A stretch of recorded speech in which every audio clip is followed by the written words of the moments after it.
Ya anda berapa jam besok? دوهم معاون د ناسمو څرګندونو په اړه ده چې د افغانستان 2.5 کلن تاریخ په استبداد او په ظلم سره یاد کړی دی چې په هغه کې د سدوزیو او محمدزیو نومونه په څرګندو ټکو اخیستي دي چې دا یو مستبد حکومت دی یا مستبد حکومتونه وو.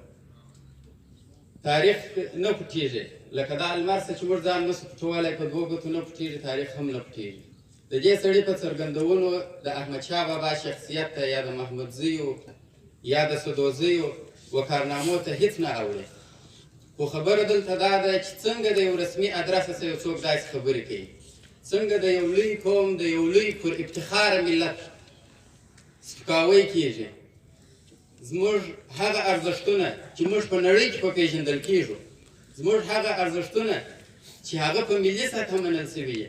هغو ته داسې یو اکاډمیک سړی چې حقوق پوه هم دی او داسې څرګندونې کوي، نو دا بیا څه نه دي. موږ د هغو څرګندونو د غبرګون په پار د هغه د غندلو په پار راټول سوي یو. په افغانستان کې زموږ د راټولېدلو یوازینی شعار ملي وحدت دی. ملي وحدت هغه وخت قایم وي کله چې د قومونو ترمنځ متقابل احترام وي، د هغو ارزښتونو چې هغه منل سوي هغو ارزښتونو ته متقابل احترام وي. خو که چیرې متقابل احترام نه وي بیا ملي وحدت نه دی.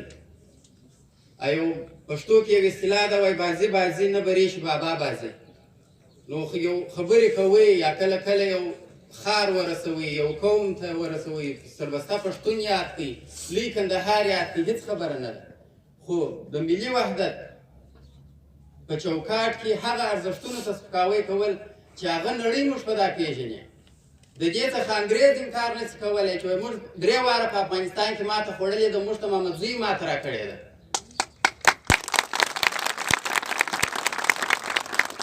د دې څخه هندوان انکار نشي کولی چې په هندوستان کې پر مسلمانانو ظلم کیږي، بیا شاه ولی الله محدث هند یا محدث دهلوي هغه احمدشاه بابا ته خط رااستوي، د کومک غږ ورکوي. احمدشاه بابا د دې ځایه هلته د خلکو د دادخواهۍ لپاره چې بیا څنګه سوال پیدا کېږي چې هغه په داخل کې دی مستبد یا ظلم کوي.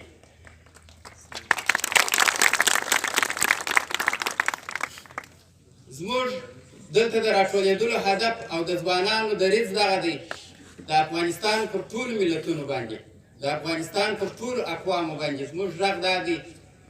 چې موږ کندهاریان یو، لمن مو پراخه ده. تېر 14 کاله زموږ یو کندهاری په کابل کې و، کندهار یې د ملي وحدت په نامه یې کندهار در ځان جار کړی و چې کندهاریان دې پروا نه کوي، دوی ته یې حقوق ورکړي وو، خپل کندهار یې کړی و. اوس هم موږ هېر سوي یو، موږ خوا نه بدوو، لمن مو پراخه ده. موږ وایو نه ګانه اقلیتونه دې زړه ورته لږ نه سي، مګر دونه هم باید نه سي چې هغه سرې کرښې بیا یو څوک راس کړي. پر سرو کرښو باندې بیا موږ مجبور یو چې موږ خپل دریځ واړوو او عکس العمل وښیو. موږ د دې وروسته روان یو د سولې خواته. که څوک په دې څرګندونو باندې د سولې پروسه سبوتاژ کوي یا د سولې پروسه ګډوډه کوي، هغوی ته هم زموږ ویل دا دي چې سوله د ولس غوښتنه ده، سوله د لوی کندهار غوښتنه ده، او سوله شخصا د کندهار غوښتنه ده. هیچ چا ته اجازه نه ورکوو چې په غلطو څرګندونو موږ د جنګ خواته بوځي او موږ د سولې څخه لرې کړي.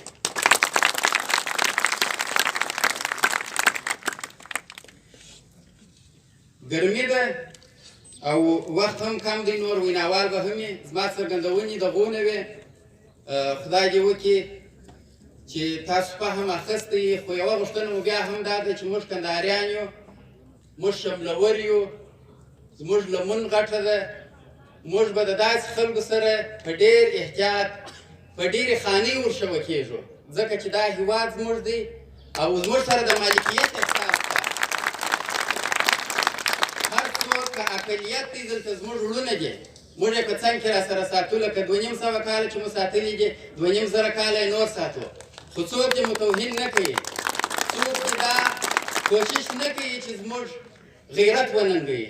بیا زموږ غیرتونه جوجانیانو ته معلوم سوله زموږ غیرتونه سقاویان ساتل د افغانستان ځمکني بشپړتیا او د افغانستان د خلکو د غیرتمنو خلکو څخه یې ساتنه په وینو سر او مال سره کړې ده. خبرې ډېرې نه اوږدوم، صرف په لنډو ټکو کې د افغانستان معاصر تاریخ چې د 1947 میلادي کال څخه د نوي افغانستان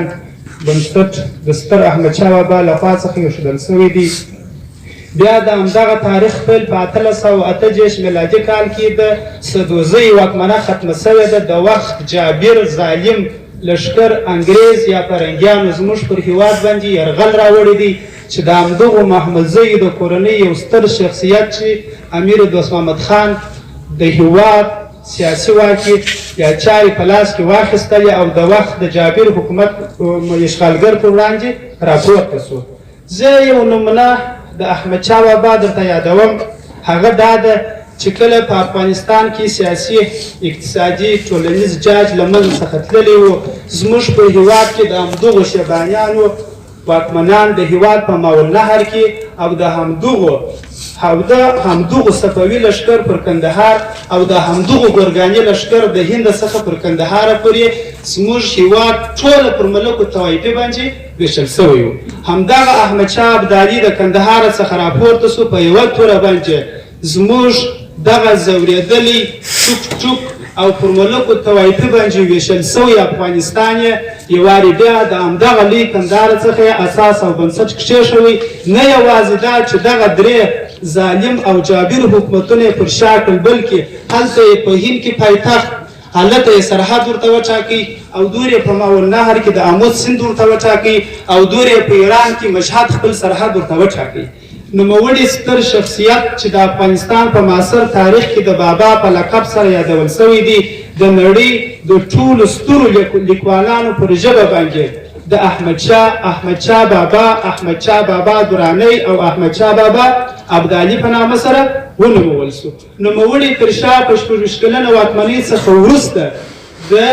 یو مټي او یو پرمختللي هیواد بنسټ کېښوی او وروسته یې د همدغه احمدشاه بابا بچانو د خپل هیواد ساتنه د سر په سودا، په وینو، په غیرت او په شهامت سره وکړله چې د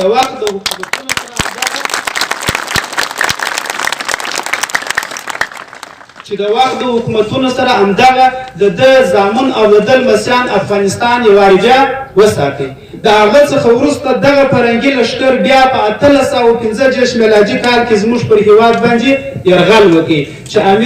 امیر دوست محمد خان د دوی په مقابل کې راپورته شو او د خپل غښتلي سالار غازي وزیر محمد اکبر خان په مشرتوب سره د انګریزانو خبیث او لعین مشر مکناټن ووژي. د هغه څخه راوروسته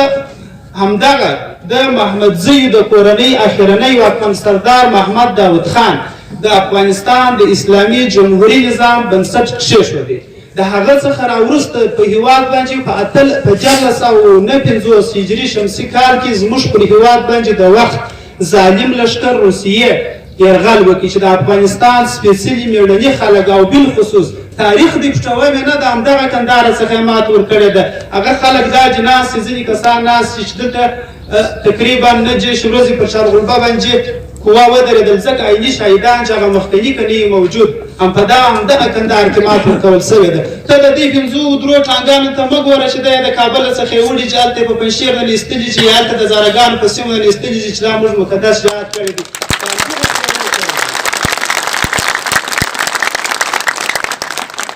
تاریخ را سره وایه د همدغو خلکو پلرونو نیکه وه او اوس چې د همدغو پلرونو او د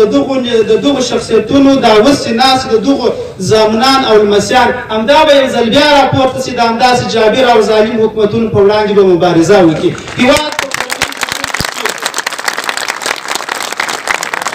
هیواد په کورنۍ جګړو کې ښکیل شو. د همدغو سدوزۍ د کورنۍ څخه یو کس په عامه یې وایم یو کس د حمید خان کرزي په نمایندګۍ سره راپورته شو او هیواد یې د ملګرو ملتونو د ټولې نړۍ چې 256 زیاتو کم هیوادونه کېږي افغانستان یې د یو خپلواکه او باعزته هیواد په توګه معرفي کړي. ګرمي د وخت کم دی، یو څو خبرې د دې درته کوم. چنګیز خان څوک و؟ چنګیز خان په 614 هجري قمري کال کې پر اسلامي نړۍ یرغل راوړی چې د همدغه اسلامي نړۍ څخه یو هم افغانستان کله چې دی افغانستان ته راغلی په افغانستان کې قتل عام شروع کړي د افغانانو ماشومان ښځې ځوانان یې په عام طور سره ووژله داسې ماته یې په دغه افغانستان کې وخوړل چې په مغولي ژبه باندې امای بالغ ورته ویل کېږي یعنې د غم ښار چې د ده داسې تاریخ پاتې سو چې نړۍ یې په لیکلو باندې شرمېږي د همدغه چنګیز خان 4 دلګۍ وې دلګۍ 10 نفره ټولي 100 نفره 1000 زر نفره تومان 1000 کسه همدغه څېره چې تاسې وینئ دا د دغه 1000 نفرو څخه په افغانستان کې پاتې شوي همدغه هغه کسان وو چې زموږ په هېواد کې ښارونه وسوځل حتی داسې حکومونه یې ورته وکړله چې تاسې عام شنو ونو ته اور واچوي د دې هغه شرمونکي او هغه د دې خبیثانه پلانونه په اسلامي نړۍ او په افغانستان کې تطبیق شوله مګر بیرته همدغو محمدزیو بارکزیو او د دغه لوی کندهار قومونه دغه 1000 کسه یا 1000 کسه چې د 1000 څخه اخیستل سوي چې په امن او پابرو کې وساتل نن دې راولاړېږي د افغانستان په 230 کلنه امپراتورۍ کې چې نړۍ یې په لیکلو باندې عاجزه ده همدې باندې ورته وایي چې دا د استبداد یا د ظلم یا د دیکتاتورۍ حکومت دی که چیرې د دیکتاتورۍ او د استبداد حکومت وای زه څه کوي اوس به یو لا نه وي پاتې چې ستا سرحد وغځي د مغولستان او افات ورتېر شوی دی نو زه او زموږ د کندهار میړني ځوانان او مشران پر خپلو ټولو مشرانو باندې دا غږ کوو چې دا فکر مه وایي چې په کندهار کې څوک نشته اوس چې موږ هم چپ یو هم ستاسو د مشرانو په خوله باندې چپ یو که دغه تماول د وارې په خوله باندې سوپ ورکړی وای او دغه خبیث نن به دغه حالت په دغه ټولنې کې نه وای وینې ټوله ځوانان چې خپله په جې نامه سره راغلي دي چې زموږ د هېواد د ستر شخصیت بابا یعنې که چیرې په پلار باندې ننګ ونه کړم نو دا په دې معنا سره ده چې په احمدشاه بابا پسنجې هم نه کوم نو زه د احمدشاه بابا زه یم د هغه لمسی یم د هغه کړوسی یم د دې خاوره به یم که ټول افغانستان نیول کېږي که ټول افغانستان له منځه څخه ځي مګر اما لوی کندهار به په خپل ځای او په خپل